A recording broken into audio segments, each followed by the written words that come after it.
So, what exactly is recredentialing? Well, if you're watching this video, you've probably gone through the credentialing process already. You may have also heard of the phrase renewing insurance panels. That is indeed recredentialing.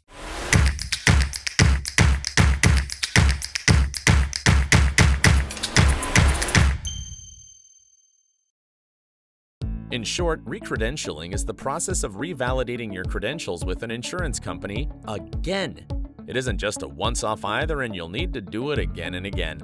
The time frame varies between states and insurance companies, but you could even expect recredentialing requests and attestation requests from individual insurance plans annually.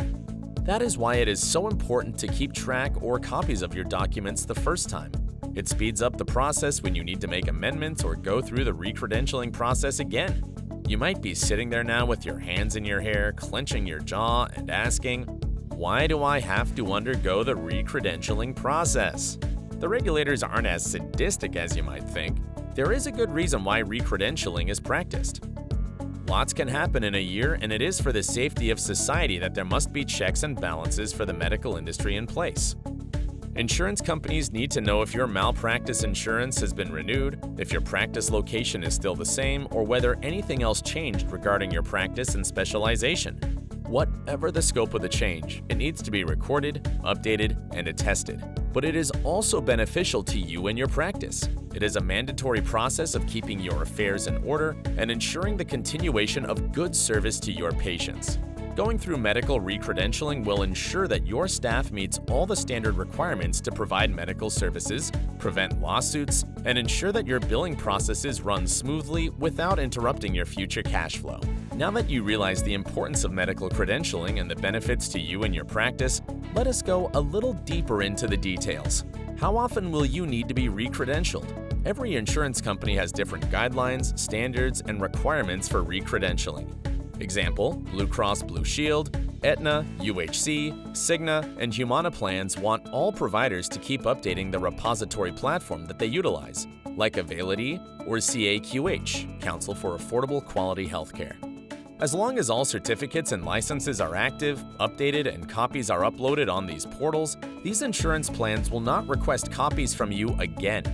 Medicare's recredentialing is every 3 years and will send requests to each provider. Notifications are sent through mail, emails, and PECOS portal if you have access. Some local plans will have mandatory recredentialing requirement every year, which is usually mentioned in the executed agreement or contract. Long story short, there is no uniform guideline on when and how often recredentialing will be required. You should keep an eye on any email or mail or notification from your payers and follow the instructions and deadlines to present documentation or complete attestation. Failure to comply can lead to the cancellation of the contract. In that scenario, you will have to start a new application for credentialing. Now, let's look at what information is verified during the recredentialing process. It is basically a recap of the credentialing process. If there were no changes during the period since the credentialing, or you kept your records up to date and you kept copies of your first applications, then the recredentialing process would be a breeze. Here is a handy checklist to make sure that you have everything you need. Let's examine it. You will need to submit active state licenses, active DEA license, active CDS license, active malpractice insurance certificate, professional liability insurance. Any change in demographics or location that needs to be added or updated during this process. Any change in ownership of the business needs to be updated during this process. Not every tale has a happy ending, and recredentialing is no different. Let's look at what does the recredentialing and the denial process consist of? A provider will usually be informed beforehand of the upcoming recredentialing requirements. In some cases, this could be 60 days prior to the due date. We highly recommend that you be proactive and prepare long before the due date. If everything goes well, you could receive feedback within 2 weeks, but that is hardly the case. Usually, you will hear back a few months after.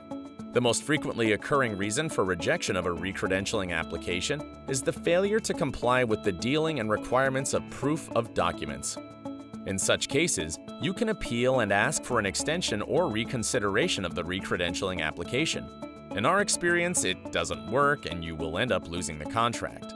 The only option left is to start the credentialing process all over again. Remember, most insurances will not overlap your contract effective date, leading to substantial revenue loss. To avoid any disappointment along the course of credentialing or recredentialing, it is best to leave this tedious and time-munching process to professionals with decades of experience in the field. Neolytix offers full-service credentialing solutions that will assist you from initial credentialing through all the other credentialing needs until the day you decide to hang up your stethoscope. Click on the link in the description and schedule a free no-obligation consultation. Thanks for watching this video. If you found the information to be useful, please hit the like button. Also, if you have any questions or comments, please leave them in the section down below.